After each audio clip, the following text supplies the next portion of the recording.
እኔ ልጅ አንባቢ ለሃም ዳንኤል እባላለሁ። የእናቴ ስም ፀሐይ ከተማ ነው። እናም ስለ አሌክሳንደር ዱማስ ትንሽ ልበላችሁ።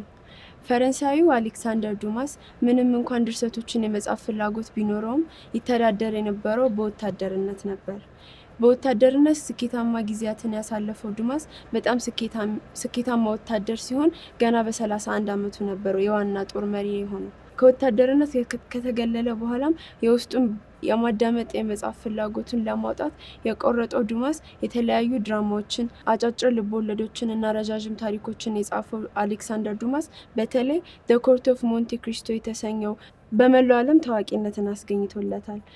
በድንቅ ጽሁፎቹ በርካታ አድናቆትን ያስገኘው አሌክሳንደር ዱማስ የውጤታማነት ምክንያት ምንድነው ተብሎ ሲጠየቅ ምንም እንኳን ወታደር ቢሆንም ውስጤ የነበረው የመጻፍ ፍላጎትን አልተውኩትም ነበር። ታዳጊዎችም በህይወታቸው የትኛውም ህይወት ውስጥ ቢሆኑ ውስጣቸውን ካዳመጡና ለተሰጣቸው ትኩረት ከሰጡ እንደኔ ስኬታማ መሆናቸው አይቀርም ብሏል። አመሰግናለሁ።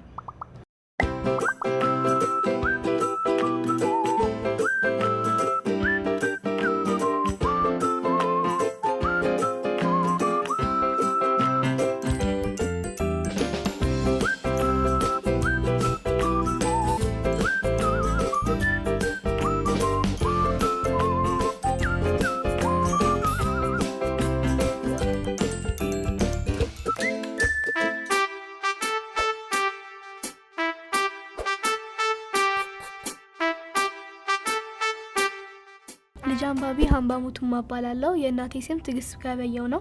እኔ ስጠራት ደግሞ እማ ብዬ ነው። ስለ ገብረ ክርስቶስ ደስታ ካነበብኩት ነገሮች ትንሽ ላጫውታችሁ። በሀገራችን ስነ ጽሁፋንና ስዕልን አዋህደው በመስራት ከሚታወቁ ጥቂት የጥበብ ሰዎች አንዱ ገብረ ክርስቶስ ደስታ ነው። በ1924 ዓ.ም በሀረር ከተማ የተወለደው ገብረ ክርስቶስ ደስታ ለቤተሰቡ የመጨረሻውና 10ኛው ልጅ ነበር። ገብረ ክርስቶስ የአንደኛ ደረጃ ትምህርቱን በሀረር ከተማ ተምሮ ጨረሰ። ከዚያም ወደ አዲስ አበባ መጥቶ በመጀመሪያ ቀዳማዊ ኃይለ ሥላሴ ሁለተኛ ደረጃ ትምህርት ቤት በመቀጠልም ጀነራል ዊንጌት ትምህርት ቤት ገብቶ ሲማር ቆየ። በአንድ ወቅት ታዲያ ገብረ ክርስቶስ በዛ ትምህርት ቤት እየተማረ ሳለ በትምህርት ቤቱ አንድ ዓመታዊ በዓል ላይ የተማሪዎች ኤግዚቢሽን ወይም አውደ ርዕይ እንዲታይ ተወሰነ። በዚህ ጊዜ ገብረ ክርስቶስም የሀረር ገበያ በማለት የሰየመውን የራሱን ስዕል በኤግዚቢሽኑ አቀረበ። እንደ አጋጣሚ ታዲያ በዚህ ኤግዚቢሽን ላይ የተማሪዎች ወላጆች ብቻ ሳይሆን የወቅቱ የኢትዮጵያ ንጉስ አጼ ኃይለ ሥላሴም ነበሩ።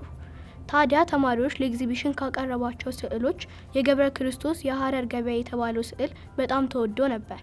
ንጉሱም አድናቆታቸውን ገለጹለት። ገብረ ክርስቶስ የሁለተኛ ደረጃ ትምህርቱን ካጠናቀቀ በኋላ አዲስ አበባ ዩኒቨርሲቲ ቢገባም በህመም ምክንያት ትምህርቱን ለማቋረጥ ተገደደ። ከዚያም በተለያዩ መስሪያ ቤቶች እየተቀጠረ በሰዓሊነትና በሌሎች ስራዎች ሲያገለግል ቆየ። ለስዕል ያለው ፍቅር የተለየ ነበርና በ25 ዓመቱ ላይ ውጤታማ ወደ መሆን ተሸጋገረ። ወደ ጀርመን ሄዶ ኮሎኝ የጥበብ አካዳሚ ውስጥ የስዕል ትምህርት የሚማርበትን አጋጣሚ አገኘ። በጀርመን ስዕልን እየተማረ ጎን ለጎን ግጥም ይጽፍ ነበር። ገብረ ክርስቶስ ከጀርመን ትምህርቱን ጨርሶ እንደመጣም በርካታ ስዕሎችን ሳለ፣ ግጥሞችንም ገጠመ። ይህን ተከትሎም በ1958 ዓ.ም የቀዳማዊ ኃይለ ሥላሴ የሽልማት ድርጅት ለገብረ ክርስቶስ የሀገሪቷን ከፍተኛ ሽልማት ሸለማ። ገብረ ክርስቶስ በ1971 ከሀገሩ ተሰደደ። ከተሰደደ ከ2 ዓመት በኋላ ማለትም መጋቢት 21 ቀን 1973 ዓ.ም በአሜሪካ ኦክላሃማ ግዛት በ49 ዓመቱ ከዚህ ዓለም በሞት ተለየ። ስላዳመጣችሁኝ አመሰግናለሁ።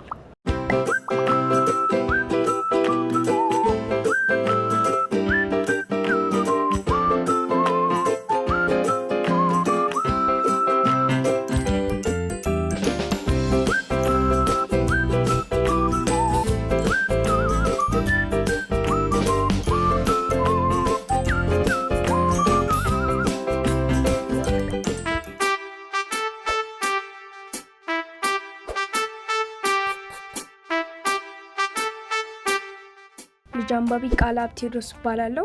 የእናቴ ስም ለምለም ማሙ ነው። እኔ ስጠራት ማማ ብዬ ነው እና ዛሬ ስለ ሄለን ኪለር ያነበብኩትን በትንሹ ላካፍላችሁ። ሄለን ኪለር ገና የ19 ወር ህፃን ሳለች በአጋጥማት ህመም ሳቢያ ማየት ባለመቻሏ አይነ ስውር ሆነች። ጆሮዋን መስማት አቅቶት መስማት የተሳናት ሆነች። በልጅነቷ በጣም ትሁት ታዛዥና ጎበዝ የነበረችው ሄለን ኪለር ምንም እንኳን ማየት መስማት ባትችልም የተለያዩ እቃዎችን በመጠቀምና በመዳሰስ ከሰዎች ጋር ትግባባ ነበር። አንዳንዴ ግን እንኳን ሌሎች ሰዎች ቤተሰቦቿም ሳይቀሩ ሄለንን ስለማይረዷት ስሜቷ በጣም ይጎዳ፣ በጣም ታዝን ነበር። ሄለን 7 ዓመት ሲሞላት አኒ ሲልቫን የተባለች የግል መምህር ተቀጥሮላት መማር ጀመረች። በዚህም ሄለን በቀላሉ ከሰው ጋር እንዴት እንደምትግባባና አንዳንድ ቃላቶችን መጠቀም እንደምትችል ተማረች። ከዓመታት በኋላ ቤተሰቦቿ አካል ጉዳተኞች ትምህርት ቤት ገብታ እንድትማር አደረጓት። የሚገርመው ታዲያ በትምህርት ቤት ጥሩ ውጤት ታመጣ ስለነበር ሄለን በ19 ዓመቷ ሮድክሊፍ ኮሌጅ ገባች። ከ4 ዓመት በኋላ በዲግሪ ለመመረቅም በቃች። በዚህም በዓለማችን ማየትና መስማት ሳትችል ዲግሪ ያገኘች የመጀመሪያዋ ሴት ሆነች። በርካታ መጽሐፍትን የጻፈችው ሄለን ኪለር ከመጀመሪያ መምህሯ አና ሲልቫን ጋር በመሆን 40 በላይ ሀገሮች በመሄድ ሰዎችን በምንም ነገር ተስፋ እንዳይቆርጡ ታስተምርና ትመክር ነበር። ስላዳመጣችሁን ያመሰግናለሁ።